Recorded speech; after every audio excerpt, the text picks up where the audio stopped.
Today we had a bond hearing, and the judge was able to deny it based upon an OCGA law that allows him to deny it because my client is on probation, and it's not a secret that my client was on probation, and we knew that from the beginning. I had already prepared the family to understand that because he was on probation that he may be denied a bond.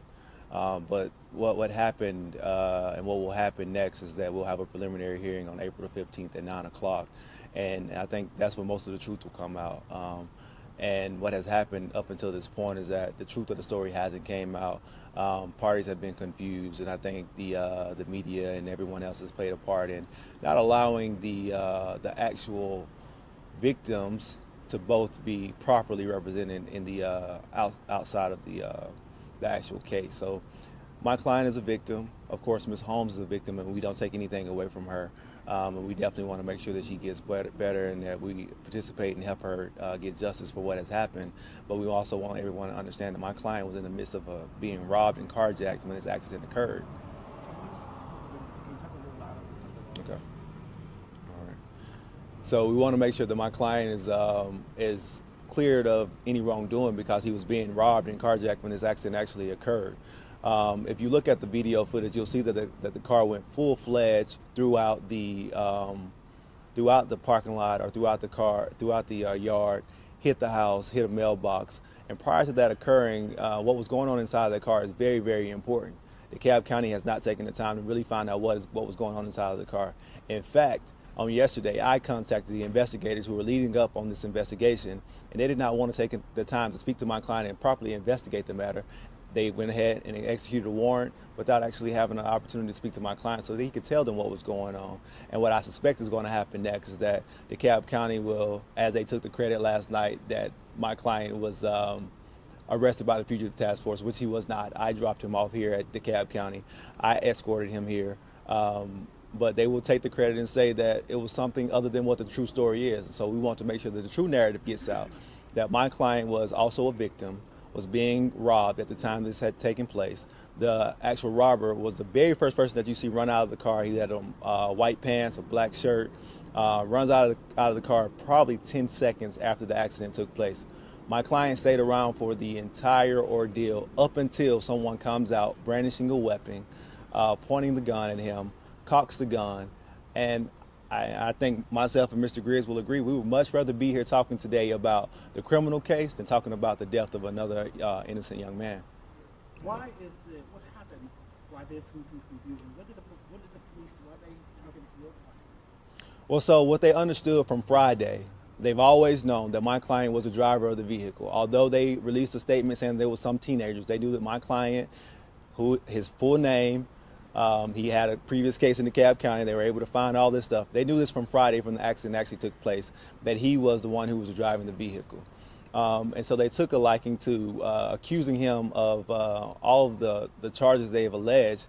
But what social media and the portrayal has been is that my client, the driver, was actually the guy in the white pants and the black shirt, and he was not. My client was the guy in the gold shirt and the black pants that was there up until the end of all the videos that have been released. Now, we haven't gotten the full video, and we will be doing that. We'll be issuing out subpoenas to make sure that we get the full video. We couldn't get DeKalb County to allow us to watch the full video, in which they have, because they, quote unquote, is an ongoing investigation. But we do believe that we'll be able to get the full video, and the full video will show that my client was being threatened with a pistol at the time that he allegedly left the scene. And I think that will bring a lot of light to a lot of the issues that have gone unanswered. Ryan, you really wanted the judge to see the video this afternoon, but he didn't look at it because he was saying this is a bond hearing, not an evidentiary hearing. Do you think that video would have made a difference, and if so, tell us why? I believe the video would have made a huge difference if the judge would have taken the time to actually review it and understand what took place, because when you're setting the bond based upon the charges. You got to understand the nature of the charges. One person can be charged with a murder, and it could be based upon a vehicular homicide, or one person can be charged with a murder based upon the fact that he actually shot somebody. You don't give them the same bond, and you don't give two people the same bond for what this is a serious injury by motor vehicle, unless they intentionally did it. You give them a higher bond. If they didn't intentionally do it, if it was a true accident, then you give them a lower bond. But how do you determine that without reviewing the evidence? Yeah. So, can you explain a little bit of the carjacking? Did he know the carjacker? How was this person in the vehicle?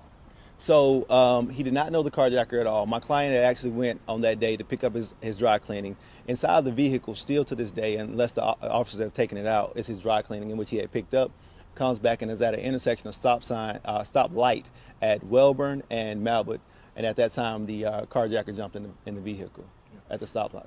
And so I think what people need to understand, this was a rush to judgment. It was a rush to judgment because of a clip that was shown on national media. And what we need law enforcement to do is to thoroughly investigate. So now we're going to thoroughly investigate. On April 15th, we're going to play the entire video. We're going to subpoena the individual who committed aggravated assault, and we're going to get to the crux of the truth. We try cases in a courtroom, but since this case is being tried in the public, we want the public to have all of the information. That's why we want people to look back at the video, look at the individual who actually ran away from the scene. That was not our client. At no point did our client try to willfully leave the scene. He had a gun pointed at him. He had a gun cocked at him. The last time I checked, that's an aggravated assault or at least pointing a pistol. We need DeKalb County to actually do thorough investigations instead of watching an edited video. We're also going to reach out to the family and the family's attorney to get the entire video. And if they don't willingly turn the entire video over, we will subpoena it and we will force them to come to court. This is about justice for all of the victims. Our heart is heavy for the young lady who was injured, but the real culprit needs to be brought to justice. And that is the reason why I partnered with Mr. Williams on this case to make sure justice is fair and balanced and equal. The hearing that we had today, in every bond hearing, you're supposed to take in consideration of the facts. I think very easily the judge could have watched the video as the state watched the video, as we've watched the video, and see that at no particular time did our client willfully leave the scene of an accident. That's what this was. It was an accident. So we want the police, instead of following a video lead, to actually do thorough investigation, to interview everybody that was at the scene and ask why an individual came out the house with it appears to be a black handgun and pointed it at an individual. Why did they not go up the street while this individual who was in the white pants was walking up and down the street? He was still there, and they could have inquired as to what happened in the car. We want to make sure the truth comes out. We believe when the truth comes out, you will see it was an armed robbery, carjacking that led to an accident. Speaking about what happened in that car, there are reports that your client was unconscious at some point. Can you explain that? Yes, he was hit with the butt of a gun, and you can see from his bookend photo that he has a black eye. He blacked out after he was attempted to be robbed, and he was struggling for the gun, and then that led to the high acceleration which went into the house. At no point did he willfully do anything. At no point did he intentionally harm anyone. So we need the correct narrative to go forward. We need individuals who put that narrative out to correct the narrative and release the entire tape.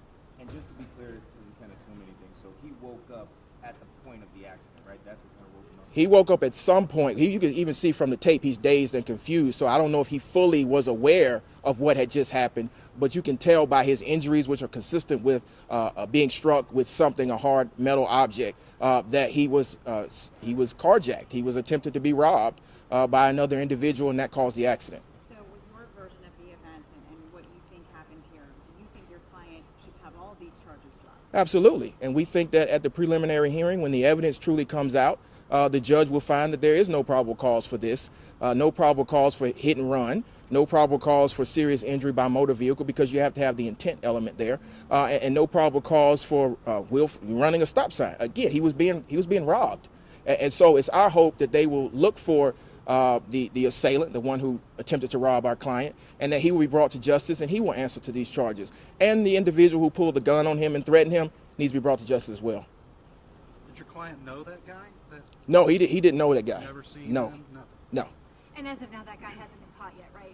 No, I don't even think they're looking for the guy.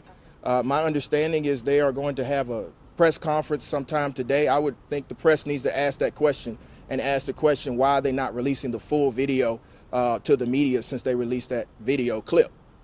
Was that the only video from that vantage point? I think so, but again, we're still in the beginning stages of this investigation. We're going to interview all of the witnesses that were present, all those individuals that were in the footage and the ones that live in the houses around there to see what actually happened. We're going to have to do the police job. Thank you. Thank you. Thank you. Yeah.